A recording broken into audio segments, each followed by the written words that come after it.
تقوی کے بارے میں بہرحال کئی بار بات ہوتی رہتی ہے، مختلف آپ کے سامنے باتیں آتی رہتی ہیں، ایک مجموعی جو تصور ہے تقوی کا وہ آپ کے سامنے ہے، لیکن میں اس کے بارے میں ایک رائے دیتا ہوں ہمیشہ سب لوگوں کو، خاص طور سے یہ جو مجمع ہے یہ تو تھوڑی سی کوشش کرے تو اس پر عمل کر سکتا ہے۔ میں کہتا ہوں آپ قرآن پڑھتے ہیں، بہت سے لوگ ماشاءاللہ قرآن کو ترجمے کے ساتھ بھی پڑھنے کی کوشش کرتے ہیں، کچھ لوگ تفسیریں بھی پڑھتے ہیں، تفسیروں کی مجلسوں میں بھی شریک ہوتے ہیں، تدبر بھی کرتے ہیں، غور و خوض میں بھی شریک ہوتے ہیں۔ ایک بار آپ مصحف اٹھائیے اور اس نیت سے مصحف کو پڑھیے کہ مجھے تقوی سمجھنا ہے، اور ایک ڈائری ساتھ میں رکھیے، ایک کاپی رکھیے، اور جہاں تقوی کی آیت آئے ہے نا، الف لام میم ذالک الکتاب لا ریب فیہ ھدی للمتقین الذین یؤمنون بالغیب ویقیمون الصلاۃ ومما رزقناہم ينفقون یؤمنون بما انزل الیک وما انزل من قبلک وبالآخرۃ ھم یوقنون۔ یہ پتہ چلا نا متقی کسے کہتے ہیں۔ ہر ایسی آیت کو نوٹ کر لیجئے، نمبر لکھ لیجئے، سورہ بقرہ آیت نمبر 31 تا آیت نمبر 31، سورہ ناس تک ایک بار قرآن کا پورا دورہ اس طرح سے کیجئے، پھر اس کاپی کو اٹھا کر ان تمام آیات کو ایک ساتھ سامنے رکھ کر دیکھیے، آپ کا پورا دل منشرح ہو جائے گا کہ تقوی کسے کہتے ہیں۔ میں لوگوں سے یہ کہتا ہوں، طلبہ سے کیسا کروں، ایمان، قرآن میں ایمان کا کیا تصور ہے، ہر ایمان کی آیت کو نوٹ کر کے ایک ساتھ رکھ کے دیکھو، ایک بار پورے قرآن کو صرف اسی لیے پڑھو کہ ایمان کیا ہے، ایک بار قرآن کو صرف اسی لیے پڑھو کہ تقوی کیا ہے، ایک بار قرآن کو صرف اسی لیے پڑھو کہ احسان کیا ہے۔ اللہ اس کتاب میں الگ الگ مقامات پر، الگ الگ پس منظر میں،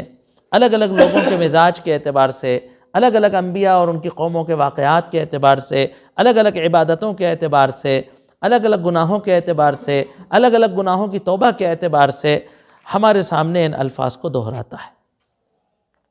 تکرار تو نہیں ہو سکتا نا اس فصیح و بلیغ کتاب میں، الگ الگ پیرائے سے ہمیں ایک ہی بات کو سمجھانے کے لیے اللہ تبارک و تعالیٰ بیان فرماتا ہے۔ میں سمجھتا ہوں کہ ذخیرہ حدیث میں حضرت عمر بن خطاب رضی اللہ عنہ اور حضرت ابی رضی اللہ عنہ کے درمیان کی جو گفتگو ہے اس سے بہترین تقوی کی کوئی تشریح نہیں ہو سکتی۔ ایک بار حضرت ابی بن کعب آئے، ان کو سب سے بڑا قاری، یعنی قاری سے مطلب، ہاں اب ہمارے یہاں تو اصل میں کیا ہے، اردو میں الفاظ بدل گئے نا، ہمارے یہاں قاری کہتے ہیں تلاوت کرنے والے کو نا، خوش آواز سے جو قرآن کی تلاوت کرتا ہے، لیکن صحابہ کی قراء کا مطلب تھا قرآن کے علوم کو جاننے والا، قرآن پڑھنے والا۔ تو حضرت عمر نے ان سے کہا کہ اے ابی، تقوی کیا ہے، تقوی کی حقیقت بتاؤ۔ حضرت ابی نے کہا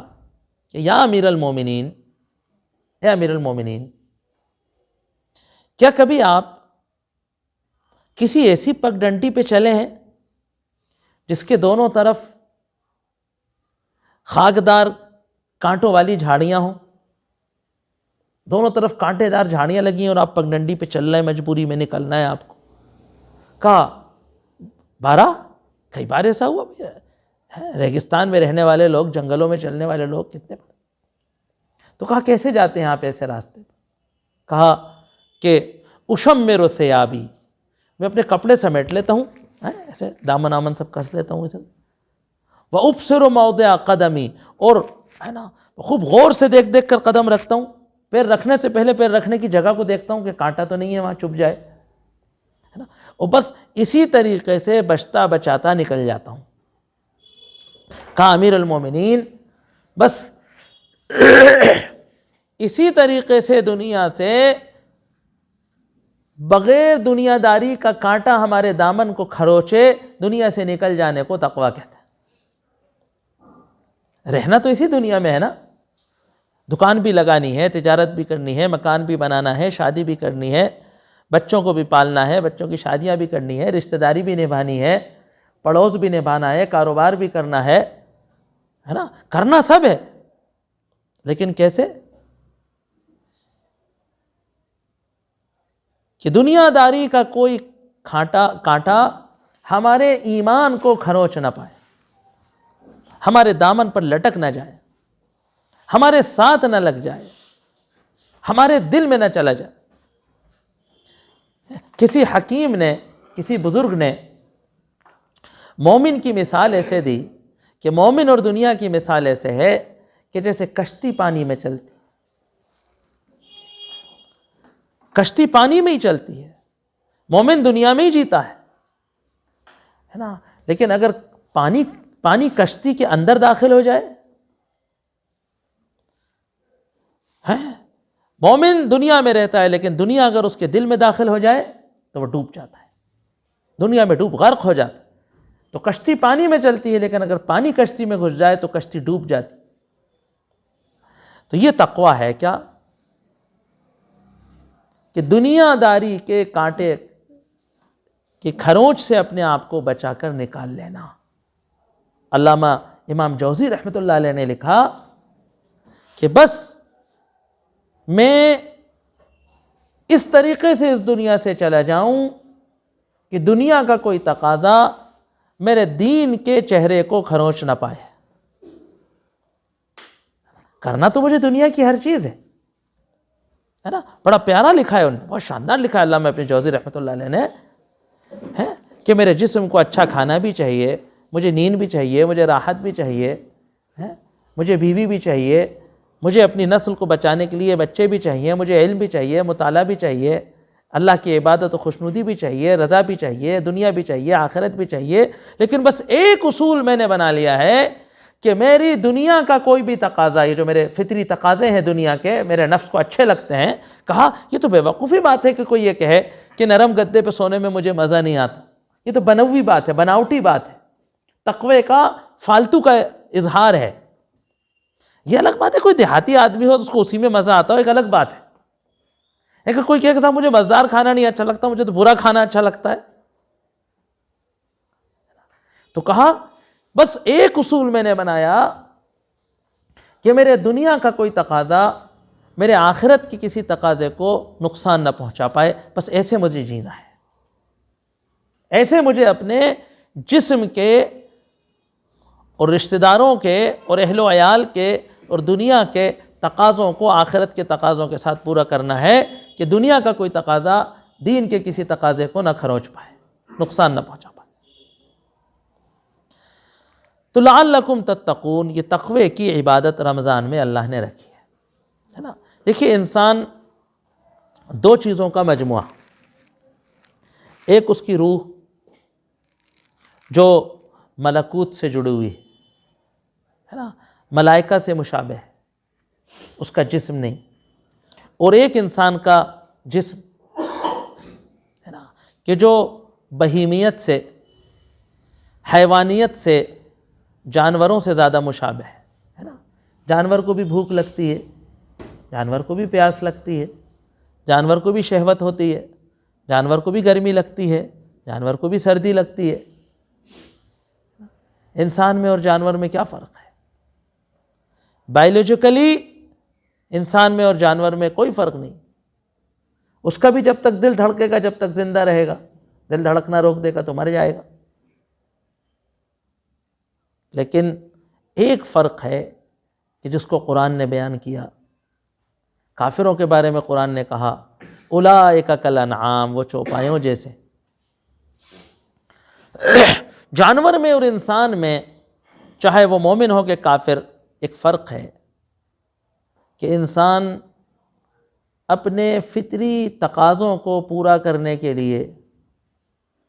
کسی نہ کسی روا اور ناروا، جائز اور ناجائز، صحیح اور درست کے ضابطے کا پابند ہے نا، پابند ہے۔ اسی کو شریعتیں حلال و حرام کہتی ہیں، اسی کو اللہ کے انبیاء جائز و ناجائز کہہ کر بیان کرتے ہیں۔ فطری چیز ہے انسان کی۔ جانور کو بھوک لگتی ہے تو وہ یہ نہیں پوچھتا کہ ڈلے میں رکھی یہ سبزی جو ہے میری ہے کہ کسی اور کی، کھا لیتا ہے۔ اس کو جب تقاضا ہوتا ہے تو یہ نہیں پوچھتا کہ ریوڑ کی یہ مادہ میری محرم تو نہیں ہے۔ بس صرف یہی فرق ہے انسان میں اور جانور میں۔ اور جب انسان حرص میں، لالچ میں، شہوت میں اللہ سے دور ہو کر اپنی روح کو مقدر کر کے روح کو مار دیتا ہے، اور جب انسان بھی اس مقام پر پہنچ جاتا ہے کہ وہ اپنی خواہش کو پورا کرنے کے لیے کسی ضابطے کا پابند نہیں رہتا، تو اللہ تبارک و تعالیٰ فرماتا ہے کہ ایسے انسانوں کی زندگی ہیں، ایسے انسان چوپایوں سے ہیں، بلکہ اس سے بھی بدتر ہے، کیونکہ چوپایوں کو تو اللہ نے سلیقہ نہیں دیا تھا، تمہیں سلیقہ دیا تھا، اس کے بعد بھی تم نے اپنی روح کو گندگی میں مقدر کر دیا۔ اسی کو اللہ فرماتا ہے قد افلح من زکاہا وقد خاب من دساہا، کامیاب ہو گیا وہ کہ جس نے اپنی روح کا تزکیہ کیا، اس کی صفائی کی، وخاب من دساہا، اور برباد ہو گیا، ناکام ہو گیا وہ کہ جس نے اپنی روح کو گندگیوں میں دھانس دیا۔ دسہ کہتے ہیں ہے نا، گندگیوں کی اتنی پرت لگ جائے کہ چیز ہی چھپ جائے، آئینہ ہی نہیں نظر آئے، آئینے میں چہرہ ہی دکھنا ختم ہو جائے۔ تو یہ جو روزہ ہے یہ روح کا تزکیہ ہے، یہ روح کا تزکیہ ہے۔ یہ جو ہم آج بیٹھے ہیں، علماء نے لکھا کہ نبی کریم صلی اللہ علیہ وسلم نے رجب سے رمضان کی تیاری شروع کی، اور شعبان کو رمضان کی تیاری کا پورا مہینہ مانا گیا، پورا مہینہ مانا گیا، تاکہ انسان رمضان کے بارے میں، روزے کے بارے میں، ایک تو نفلی روزے رمضان المبارک کے بعد اس کے روزے تو فرض ہیں، کسی بھی مہینے میں سب سے زیادہ روزے اللہ کے رسول صلی اللہ علیہ وسلم نے اگر رکھے ہیں تو وہ شعبان میں رکھے۔ لیکن مزاج نبوی دیکھیے، سنت نبی کی بات ہو رہی تھی، مزاج نبوی دیکھیے کہ آپ نے کیا کیا، روزے تو کثرت سے رکھے، لیکن کبھی حضرت عائشہ فرماتی ہیں رکھنا شروع کرتے تھے تو ہم سمجھتے تھے کہ اس سال تو پورا ہی رکھ ڈالیں گے، لیکن جب 2-4-6-8 دن بچتے تو آپ روزہ رکھنا چھوڑ دیتے۔ اور کبھی ایسا ہوتا کہ آپ روزے نہیں رکھتے، یہاں تک کہ ہم سمجھتے تھے کہ اس سال تو شعبان میں شاید روزہ ہی نہیں رکھیں گے، تو آخر میں آ کر چند روزے رکھ لیتے تھے، تاکہ فرض میں اور نفل کا فرق معلوم رہے۔ سب سے بڑا قصور دینوں پر، سب سے بڑا قصور شریعتوں پر جو انسانوں نے کیا ہے تاریخ میں، وہ یہ کیا ہے کہ فرض اور نفل کے فرق کو ختم کر دیں، یا تو فرض کو بھی اتنی، یا تو فرض کی بھی اہمیت اتنی کم کر دیں کہ وہ نفل جیسا ہو جائے۔ ارے بھائی بہت اچھے انسان ہیں، نماز پڑھتے ہیں، اچھا، ارے ماشاءاللہ صاحب بڑے اچھے ہیں، ارے نماز تو سب کو پڑھنا چاہیے تھی۔ میں کبھی کبھی کسی کے بارے میں پڑھتا ہوں، بڑے صاحب صوم و صلات کے پابند ہیں، کوئی تعریف ہوئی؟ یہ کوئی تعریف ہوئی کہ آخر کیا چاہ رہے تھے کہ یہ بھی نہیں کرتے ہوں؟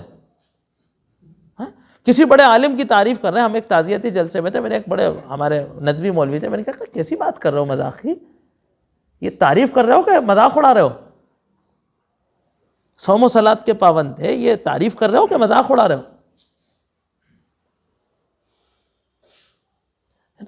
تو سب ہے نا، یا تو فرض کی اہمیت نفلوں جیسی کر دیتے ہیں، جس کا جی چاہے کرے، جس کا جی چاہے نہیں کرے، صاحب بڑے اچھے ہیں، عبادت کرتے ہیں، سب مذہبوں میں یہی تو ہے نا، ارے صاحب ہم سے کہاں صاحب، وہ تو ہم نہیں، ارے صاحب کہاں جا پاتے چرچ، ارے صاحب وہ کہاں ہے، تب ہمارے بس کی ہے۔ تو یہ ایسے ہی ہم بھی ہو گئے، مسلم معاشرہ بھی ایسے ہی ہو گیا ہے۔ ارے صاحب ہم تو اب آفس جاتے ہیں، کہاں، وہ تو صاحب ہاں ماشاءاللہ، ہاں صاحب لیکن ماشاءاللہ ہمارے ابا رکھتے ہیں روزے،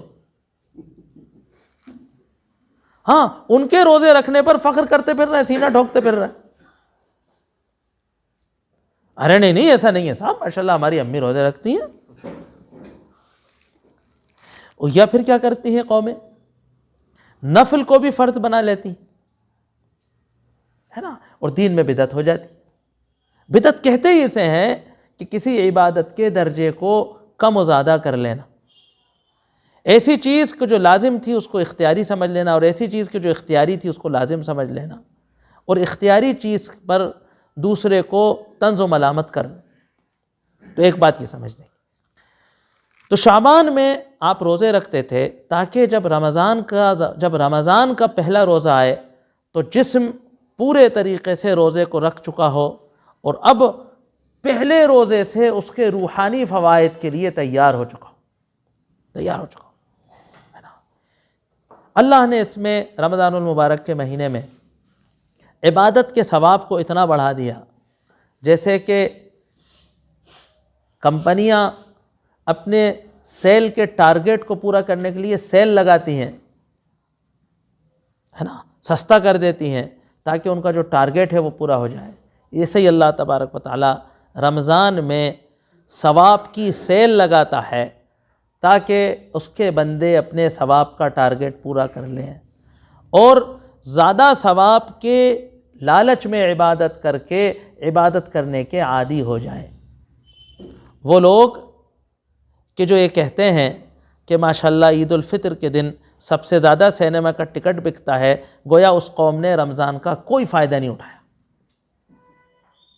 ہے نا۔ عید کے دن امام صاحب بیچارے مسجد کے دروازے پہ آنکھیں لگائے اس کا انتظار کرتے رہیں کہ ایک آدمی آ جائے تو جماعت ہوئے، ہے نا۔ گویا اس قوم نے رمضان کا کوئی فائدہ نہیں کیا سوائے بھجیے کھانے کے اور پاپڑ کھانے کے اور سڑکوں پہ آوارہ گردی کرنے کے۔ لہٰذا ہمیں ابھی سے اس بات کو سوچنا ہوگا کہ کیسے ہم یہ پلان کریں کہ ہمارا رمضان بہترین طریقے سے گزرے، ہم اپنی تمام مصروفیات کے ساتھ، کاروبار کے ساتھ، نوکری کے ساتھ، جو چھٹی لے کر پورے رمضان کا فائدہ اٹھا سکتا ہو تو وہ بھی کر لے، لیکن مجھے ایسا کچھ فائدہ نہیں لگتا۔ وہ 2-2:30 بجے لوگ اٹھتے ہیں۔ ہاں، ایک صاحب کہنے لگے کہ ایک صاحب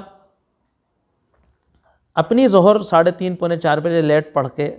اے سی میں سے نکل کے نہا دھو کے عصر میں مسجد میں آتے تھے اور ہر ایک کو پکڑ کے کہتے تھے یار آج تو بڑا اچھا روزہ تھا، بالکل نہیں لگا۔ ارے بھائی، اللہ کے رسول صلی اللہ علیہ وسلم نے ہم کو بتایا کہ غزوہ بدر، غزوہ فتح مکہ یہ رمضان میں ہوئے، شدید گرمی کے دنوں میں ہوئے، ہے نا۔ سفر کے دوران روزہ رکھنے کی اجازت نہیں، اجازت وہ ایک الگ بحث۔ رمضان چھٹی کا مہینہ نہیں ہوتا مسلمانوں کی یہاں۔ رمضان روزہ تو انرجی پیدا کرتا ہے، طاقت پیدا کرتا ہے نا۔ تو اس کو پرعمل مہینہ بنائیے، پلان بنائیے کہ کس طریقے سے ہم اپنی تمام مصروفیات کے ساتھ اس طریقے سے روزہ رکھیں کہ وہ روزہ ہمارے اندر سے روحانیت کو جلا بخشے۔ 1 مہینے اللہ تبارک و تعالی کھانے پینے اور خواہش نفس کو کاٹ دیتا ہے تاکہ انسان کی بہیمیت مرے، بہیمیت کمزور ہو اور روحانیت اجاگر ہو۔ لیکن ہم لوگ سحری اور افطار میں اور تراویح کے بعد رات بھر اس کی بہیمیت کو اتنا تندرست کر دیتے ہیں کہ وہ دن بھر روحانیت کو کوئی بھلا نہیں کرنے دیتے۔ اس پر بھی تھوڑا غور کرنا چاہیے۔ کھانا پینا جائز ہے، طیبات ہیں۔ میں لوگوں سے کہتا ہوں کہ تم ایک بات بتاؤ، تمہارے دفتر میں اگر کوئی غیر مسلم کام کرتا ہو اور اسے کچھ نہیں معلوم ہو اور تم اس سے کہو کہ صاحب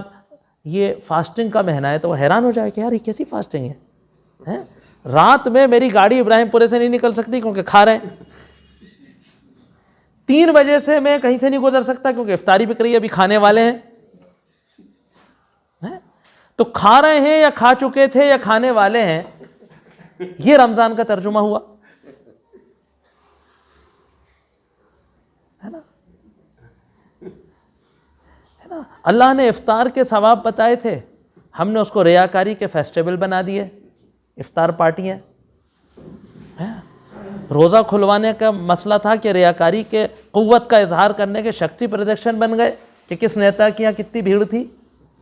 کس کے یہاں وزیر آئے تھے، کس کے یہاں کتنی لال بتیاں کھڑی تھیں۔ یہ کیسا روحانیت کا مہینہ ہے؟ قرآن کے ختم، مسجدوں کے رتبے اور مفتیوں کے درجے اور چندے کی مقدار بنانے کی، حیثیت ناپنے کا،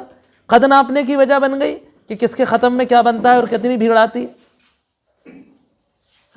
تو تھوڑا سا ہمارے پاس 1 مہینے کا وقت ہے کہ ہم ان سب باتوں کو سوچیں، بغیر کسی پہ تنقید کرے، تبصرہ کرے، ہمیں اپنے بارے میں سوچنا ہے نا، کہ کیسے روزہ رکھنا ہے، کیسے اوقات کو آرگنائز کرنا ہے کہ ہم خود کو اور اپنے اہل خانہ کو، بچوں کو تراویح کے ساتھ، قرآن کی تلاوت کے ساتھ، قرآن کی روح سے جوڑ پائیں، ہے نا۔ کثرت تلاوت کے جوش میں ہم لوگ بہت پڑھنے کی کوشش کرتے ہیں، بڑی اچھی بات ہے، لیکن اس کے ساتھ کچھ تھوڑا سا ترجمہ ہو، کچھ تھوڑا سا قرآن فہمی کا کچھ مسئلہ ہو، ہے نا۔ بعض جگہ تراویح میں خلاصہ ہوتا ہے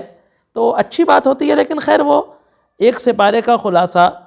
ہے نا، اور حافظ سے اسراریہ کے 5 منٹ میں بتا دیجئے، ہم لوگ بھی مطلب یہ کہ رسم ادا کرنا، ہم لوگ جو قرآن فہمی کے دعوے دار ہیں اس میں بھی اگر آپ دیکھیں گے تو زیادہ تر رسم ادا کرنے تک بات رہ گئی ہے۔ تو بہت سی نزاکتیں ہوتی ہیں، بہت سے لوگ صبح سے دن بھر سے مزدوری کرے ہوئے جو ہے تراویح، ہاں ایک صاحب کہنے لگے میاں آپ بہت لمبی بات کر رہے ہیں، یہاں کچھ لوگ ایسے ہیں کہ جو ایک کھجور کھا کے انہوں نے فیکٹری میں افطار کیا تھا، ایک گلاس پانی پی کر، اور تراویح نہ چھوٹ جائے اس لیے دفتر سے ڈائریکٹ مسجد آ گئے ہیں، اب آپ جب انہیں چھوڑیں گے تو یہ گھر جائیں گے، پھر کھانا کھائیں گے، پھر منہ ہاتھ دھوئیں گے۔ تو اس کا بھی خیال رکھنا چاہیے۔ اس وقت کیا ہے کہ ہم لوگ بڑے ترم خاں کی طرح، یہ دیکھیے کیسے لوگ ہیں، کوئی ان کو رمضان کی اہمیت نہیں ہے، تو اس کو تھوڑا سا قرآن سے جوڑنا ہے، تھوڑا سا ہے نا۔ اور شعبان میں جو بہت سارے بدعات و خرافات ہیں اس سے اپنے آپ کو بچنا ہے۔ بس صرف ایک بات کہہ کے بات ختم کروں کہ شعبان بڑا فضیلت کا مقام ہے نا۔ اس کی فضیلت کیوں ہے کہ رمضان کی تیاری، اور دوسری اس کی فضیلت کے بارے میں ایک بات آئی ہے کہ جیسے ہر ہفتے میں پیر اور جمعرات کو اعمال پیش ہوتے ہیں، سال کے اعمال کے بارے میں روایتوں میں آیا ہے کہ شعبان میں پیش ہوتے ہیں۔ اب اگر 15 شعبان کو پیش ہوتے ہوں، ہے نا، ثابت نہیں ہے کہیں سے، لیکن اگر ہوتے ہوں تو اس وقت استغفار و توبہ کرنا چاہیے، ہے نا، یا میلہ لگانا چاہیے۔ تو شعبان کی کوئی مخصوص عبادت ثابت نہیں ہے، شعبان کی کوئی مخصوص نماز ثابت نہیں ہے، شعبان کی کوئی مخصوص عمل ثابت نہیں ہے،